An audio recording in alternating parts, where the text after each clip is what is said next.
ఆధ్యాత్మిక మిత్రులకు నమస్కారం. మనం ఇంతకుముందు వీడియోస్లో చక్రాస్కి సంబంధించిన చాలా విషయాల గురించి చర్చించుకోవడం జరిగింది. అయితే ప్రత్యేకించి మూలాధార చక్ర గురించి కూడా వీడియోస్ చేయడం జరిగింది. కాకపోతే ఇక్కడ సాధన చేసేటువంటి సాధకులకి చక్రాస్కి సంబంధించిన నాలెడ్జ్ ఎందుకు అవసరం అంటే, సాధన చేసేటువంటి సాధకుల్లో ప్రతి వాళ్ళు కూడా కుండలినికి సంబంధించిన విషయం తెలిసి కావచ్చు, తెలవకుండా కావచ్చు, ఎలా చేసినా కానీ కుండలిని శక్తి అనేది ఖచ్చితంగా యాక్టివేట్ అవటం అనేది జరుగుతుంది. యాక్టివేట్ అయినప్పుడు ఎక్కడైనా కానీ ఎనర్జీస్ అనేవి స్టక్ అయినప్పుడు అక్కడ ప్రాబ్లమ్స్ రావడం జరుగుతుంది. కాబట్టి ప్రతి ఒక్కళ్ళ సాధకులకి కూడా చక్రాస్కి సంబంధించినటువంటి నాలెడ్జ్ అనేది చాలా ముఖ్యమైనది. అయితే ఇప్పుడు చెప్పుకోబోయేది మనం మూలాధార చక్ర గురించి. అయితే మూలాధార చక్రానికి సంబంధించి ప్రతి ఒక్క చక్రానికి కూడా ఒక ఆది దేవత, దైవం రెండూ కూడా ఉంటాయి. ఈ చక్రానికి సంబంధించి ముఖ్యంగా గణపతి ఈ చక్రానికి మూలమైనటువంటి దైవం. ఇది భూతత్వానికి సంబంధించింది. కలర్ వచ్చేసి మనకి రెడ్ కలర్లో ఉంటుంది. ఇది ముఖ్యంగా మన శరీరంలో అంటే మన మెటీరియల్ లైఫ్ లేదా స్పిరిచువల్ లైఫ్ ఈ రెండిటికి కూడా చాలా ముఖ్యమైనది. ఎందుకంటే ఈ చక్ర మీద ఆధారపడే పైన చక్రాలన్నీ కూడా వాటి యొక్క స్థితిగతులు, వాటి యొక్క శక్తి అనేది కూడా వీటి మీద ఆధారపడి ఉంటుంది. అంటే మూలాధార చక్ర అనేది పైన ఉన్నటువంటి చక్రాలన్నింటికి కూడా శక్తి అనేది సప్లై చేస్తూ ఉంటుంది. అంటే ఇప్పుడు ఒకదాని మీద ఒకటి మనం 7 ఇటుకలు పెట్టాం, కింద ఇటుక లాగితే పైన ఉన్నటువంటి 6 ఇటుకలు పడిపోతాయి. అంటే ఈ కింద ఉన్న ఇటుక ఏదైతే ఉందో అది మూలమైంది.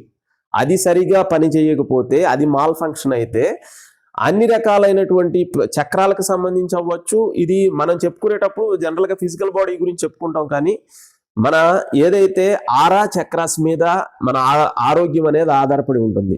అంటే మనకి ఒకటి కనిపించేటువంటి స్థూల శరీరం, రెండోది సూక్ష్మ శరీరం. సూక్ష్మ శరీరంలో ఏదైనా ఇబ్బందులు ఏదైనా కలిగితే అది స్థూల శరీరం మీద, స్థూల శరీరంలో ఏదైనా ఇబ్బందులు కలిగితే సూక్ష్మ శరీరం మీద ప్రభావం అనేది చూపించడం జరుగుతుంది. అదేవిధంగా మనం ఏదైనా ఒక హెల్త్ ప్రాబ్లమ్ని కానీ ఏదైనా కానీ హీల్ చేసుకోవాలి, తగ్గించుకోవాలి అనుకున్నప్పుడు మనం జనరల్గా చేసేది ఏంటంటే ఫిజికల్ బాడీని ట్రీట్ చేస్తాం. అంటే మన అన్నమయ శరీరాన్ని ట్రీట్ చేస్తాం. ఇది ట్రీట్ చేయడానికి మనం డాక్టర్ దగ్గరికి వెళ్తాం, మెడిసిన్స్ తీసుకుంటాం. అలాగే మన ప్రాణమయ శరీరం ఏదైతే ఉందో, ప్రాణమయ శరీరం ద్వారా కూడా మనం హెల్త్ని చాలా ఈజీగా సైడ్ ఎఫెక్ట్స్ లేకుండా రికవరీ చేసుకోవచ్చు. ఈ ప్రాబ్లం అంతా కూడా మనకుండేది ఆరాలో, చక్రాస్లోని వీటికి సంబంధించినటువంటి ప్రాబ్లమ్స్ ఉంటాయి. హీలింగ్ చేసేటువంటి వాళ్ళు ఎవరైతే ఉన్నారో వీళ్ళందరూ కూడా ఆ చక్రాస్లో, ఆరాలో ఉన్నటువంటి ఏదైతే హెల్త్ ప్రాబ్లంకి సంబంధించినటువంటి నెగిటివ్ ఎనర్జీని అంతా క్లీన్ చేసి పాజిటివ్ ఎనర్జీతో హీల్ చేయటం అనేది జరుగుతుంది. అయితే ముఖ్యంగా మూలాధార చక్రానికి సంబంధించి వచ్చేటప్పటికి ఇది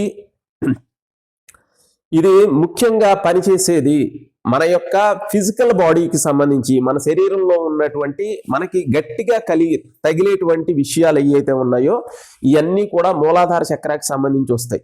మూలాధార చక్రాకి మూలమైనటువంటి విషయం ఏంటంటే ఒక వస్తువుకి ఆకారాన్ని ఇవ్వటం అనేది. ఏదైనా ఒక వస్తువు కనపడుతుంది అంటే మనకి అది ఆకారంగానే కనపడుతుంది. ఆకారం ఉంది అంటే దాంట్లో మూలాధార చక్రాకి సంబంధించినటువంటి ధాతువు ఉంది అని అర్థం. చాలా మంది అడిగేటువంటి ప్రశ్న ఏంటంటే మూలాధార చక్ర అంటారు, ఇది భూతత్వం అంటారు, మన శరీరంలో భూతత్వం ఎక్కడుంది అని అడుగుతారు. అందుకనే మనం చెప్పేటప్పుడు భూ ధాతువు అని చెప్తాం. భూమి యొక్క ధాతువు అంటే ఇక్కడ అర్థం ఏమిటి అంటే, ధాతువు అంటే ఎసెన్స్ అని అర్థం.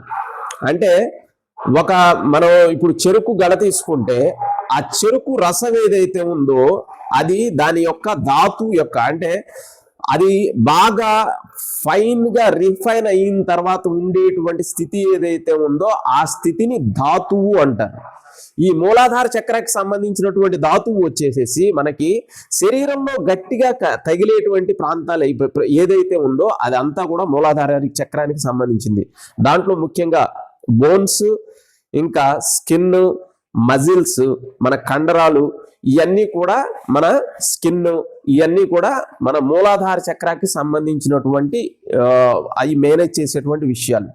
అయితే మన ఫిజికల్ బాడీ ఎప్పుడైతే స్ట్రెంగ్తన్గా ఉండదో, ఆరోగ్యంగా ఉండదో, అప్పుడు ఆధ్యాత్మికంగా ఎదగటానికి కూడా చాలా కష్టతరంగా ఉంటుంది. ఎందుకంటే ముఖ్యంగా మనం ఆధ్యాత్మికమైన విషయాలకు వచ్చేటప్పటికి మన మూలాధార చక్ర అనేది ఎంత స్ట్రెంగ్తన్ గా ఉంటే మనం వచ్చేటువంటి శక్తి, సూక్ష్మమైనటువంటి శక్తి ఏదైతే ఉందో ఆ శక్తి అనేది మనకి తట్టుకొని నిల్చొని, శరీరం అనేది తట్టుకొని నిల్చోవడం అనేది జరుగుతుంది. ఆ శక్తిని తట్టుకునే శక్తి అనేది బాగా ఉంటుంది. కాబట్టి ఈ మూలాధార చక్రానికి సంబంధించి శక్తిని పెంచుకోవటానికి సంబంధించి చాలా వీడియోస్లో ఇంతకుముందు కూడా చెప్పాం. ఇంకా ఎవరైనా వ్యూవర్స్ ఎవరైనా కానీ వాటికి సంబంధించిన డౌట్స్ ఏమైనా ఉంటే కనుక పెడితే వాటికి సంబంధించి కూడా వివరంగా ఇంకా వీడియోస్లో చెప్పుకుందాం.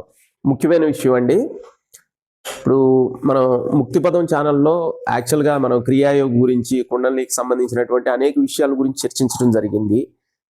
కాకపోతే మనకు వచ్చేటువంటి కాల్స్ కానీ లేకపోతే పెట్టేటువంటి కామెంట్స్ కానీ వాటిని దృష్టిలో ఉంచుకొని మనం ఇంకా ఆత్మజ్ఞానానికి సంబంధించినటువంటి విషయాలు, ఆధ్యాత్మిక గ్రంథాలకు సంబంధించినటువంటి విషయాలు, రమణ మహర్షి గారికి సంబంధించి, రామకృష్ణ పరమహంస గారికి సంబంధించి, యోగ వశిష్టం, ఇలాగా అనేక రకమైనటువంటి ఆధ్యాత్మికమైనటువంటి జ్ఞానానికి సంబంధించినటువంటి విషయాలని చర్చించటానికి, ప్లస్ వాటికి సంబంధించి సంపూర్ణమైనటువంటి జ్ఞానానికి సంబంధించిన విషయాలను తెలియజేయటానికి ఇక్కడ మౌనం ధ్యానం అనేటువంటి ఛానల్ను ఓపెన్ చేయడం జరిగింది.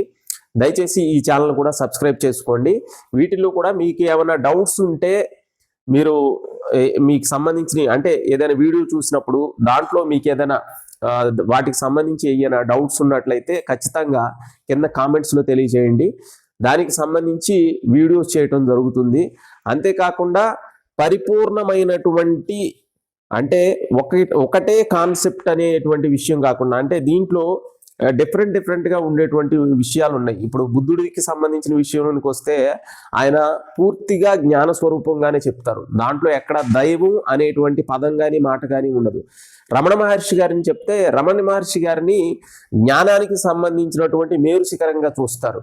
అక్కడ దైవానికి సంబంధించినటువంటి విషయాలు అనేవి చర్చకు వస్తాయి. కానీ ఈ రెండు కూడా వేరు వేరు విషయాల కింద ఉన్నట్టుగా కనిపించినప్పటికీ కూడా వాటిలో కూడా సారూప్యత అనేది ఉంది.